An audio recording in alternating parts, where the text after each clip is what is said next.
Hey guys, my name is Kyle McCormick. I'm a certified NSCA strength and conditioning coach, and I'm here to show you how to do some exercises today. First one we're going to go over is the bench press, then we're going to go over some flat flies, and then we'll go into the push jerk, the hang clean, and finally the back squat. So a couple key points to know about this. My particular setup is that it's not a traditional bench press. Instead, it is a bench press that I'm utilizing a power rack with. There's some advantages and disadvantages to doing this. Obviously, advantages, you've got multiple ways to set this up. You can raise and lower the rack depending on your height. Some disadvantages are you typically need a tape measure or a really good eye to know where the center of this power rack is whenever you start your bench press. With that being said, also remember whenever we're doing any overhead motion using the bench press, in particular, we want to have a spotter. We're going to want a spotter for the bench press portion of this, the flat portion of this, and the back squat portion of this. The hang clean and push jerk, since they're power movements, don't really need a spotter. Me in particular, though, I'm doing this exercise video alone, so I do not have a spotter, but I'm confident in the weight that I'm lifting. I'm not using any weight, and again, I'm proficient in my form and technique. So I determined myself to be accepting the risk and safe to perform these exercises alone. Now, let's go ahead and start into the bench press.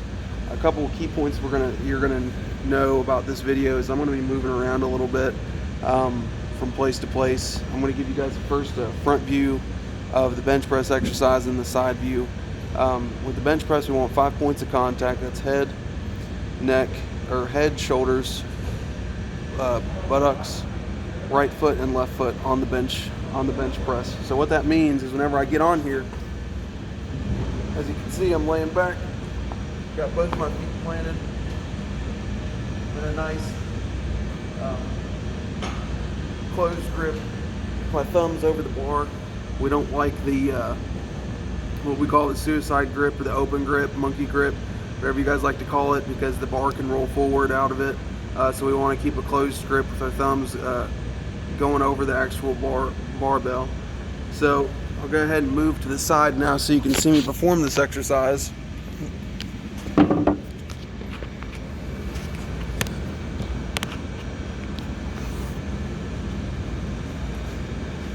Alright, so again, remembering this 5 points of contact, left foot, right foot, shoulders, buttocks, arm aiming on the bench at the same time.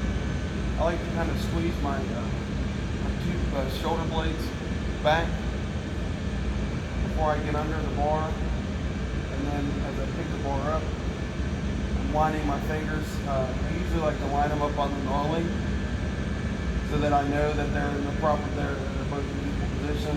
I lift off, take a breath out, take a breath in, come down, slow and controlled, let the bar barely touch my chest, and then exhale as I push up.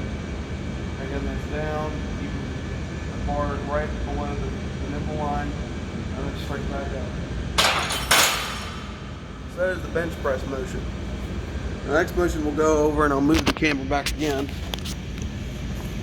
is going to be the flat flies. Now, flat flies, points of contact are similar. Head, shoulder blades, or upper neck, back, buttocks, and left foot and right foot are all going to stay planted on the ground. Now, some people like to do these flat flies. Some people like to do them really wide out without having any bend in the elbows. I don't particularly like that because that seems to put a lot of strain on these on the elbow joint here, and on the little tendons and ligaments that are connecting those appendagers. So I always like to have a slight bend at the elbow whenever I'm doing this. And the key to this is really more of a stretch in the chest. You're going to feel more of a stretch and then a contraction at the end. And so you'll see as I do it, I keep my elbows slightly bent the entire time. I feel like that's a lot safer in my experience, and it's a lot more productive as to getting that proper stretch and full range of motion as well. So here it goes, same thing, left foot, right foot, buttocks, back and head are all on the bench. I've got this slight bend in my elbows here. I'm going to come down. feel the stretch. I come back up. Come down, feel the stretch, and come back up. Again, it's really important to get that stretching into that. I don't like to use high weights on this. Some guys, some bodybuilders and stuff you'll see using larger weights. If you can handle a bigger weight and still feel that stretch, then go for it. But I like to use a lighter weight just so that I can get the full range of motion doing this exercise. And of course, you know, like I said, with having a spotter, your spotter should be educated in the movement, should be able to correct you if you're doing something wrong at any time. So those are the first two. The next one we're going to move into is going to be the push jerk. This one's similar to the push press, except it's a jerking motion at the end. So we're actually going to, whenever we're getting into it, it's more of a dip and push and a catch at the same time. So I'll go ahead and demonstrate that now.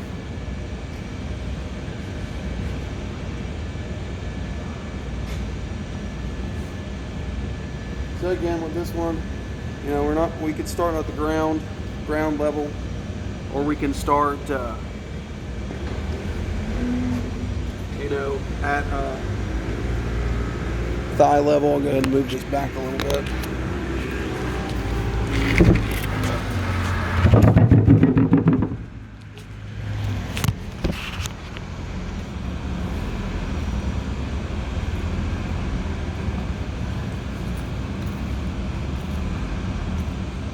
I like to start this one at mid-thigh for the push jerk.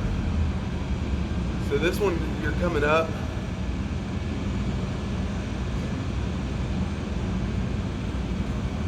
Well, this one actually, yeah, I was thinking of hang clean. So we'll go ahead and do the hang clean first since I've got that in my mind. So this one I start from mid-thigh level, and I'm actually shrugging up, exploding upwards, and I'm actually doing a jumping motion, and I'm bringing my shoulders up into my ears as I'm doing this. So I've got all this coming up, and then I snap back into it, and finally stand up with it. So I'll go ahead and show you at a different angle here.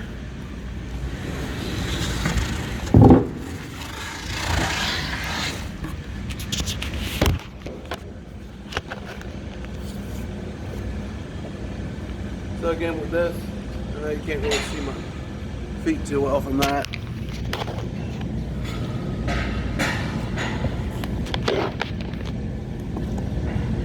Whenever I come up, I'm actually exploding up with this. It's almost like a jump, exploding up into the movement. It's a power movement, so I'm really thrusting everything up. And again, I'm really pulling my elbows or my shoulder blades back. My shoulders are actually coming up into my ears, and I'm scraping the edge of my ribs with my elbows, and I'm coming up to catch it, and then I stand straight up. So all that should be done in a fluid motion. And as you can see, I'm standing here. I've got my back in a neutral position, spine position. I'm looking up. I come up, shrug, and then I scoop and I catch. So that was slow. Now we'll go ahead and get fast.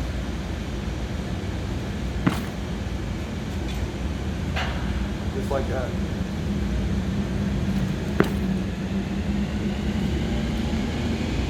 So that is the hang clean. Now the push jerk, again, is similar to the push press, except we're getting a little bit more of a dip than we do with the traditional push press, and we're actually dipping to catch it too. So the traditional push press is just bending down, coming straight up.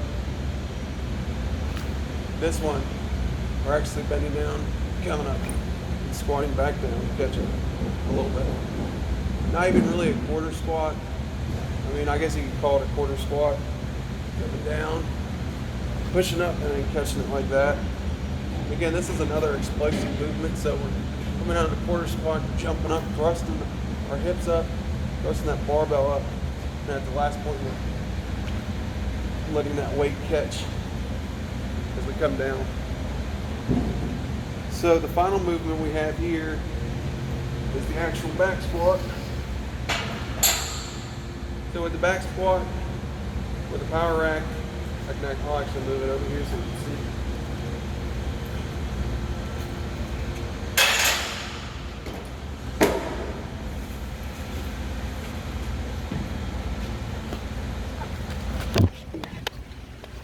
So again, nice thing about having a power rack is you have multiple attachments on here. You can see I did a bench press earlier.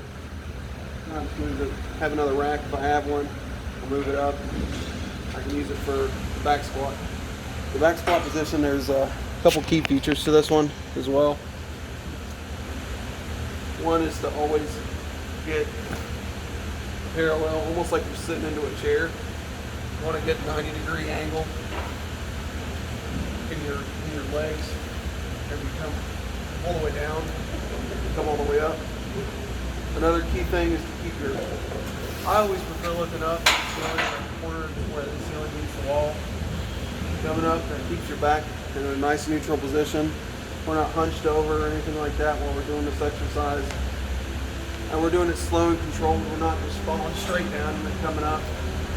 Slow and controlled going down.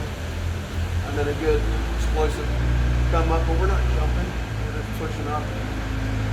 You know, this decent speed. So this one again, I find using the knurlings on here. As you can see with grip, there's knurling on this bar. I usually like lining my fingers up to whatever notch on each side. Some people like to go real out wide with the squat. I've even seen some guys that have wider racks put their hands all the way out to the end whenever they squat. But I like to keep it as simple as possible whenever I do this. I tend to put my fingers usually on like the second knurling or so, and I come under. I'm looking up whenever I'm doing this entire movement, so I unrack it. Keep my head up. I go down, slow and controlled, and I come back up. Now, feet position for this one can vary as well. Some people like to keep their feet in the lot closer. Some people like to keep their feet close and everyone do this. Some people like to go wide. Honestly, from a strength and conditioning perspective, that's more sport specific.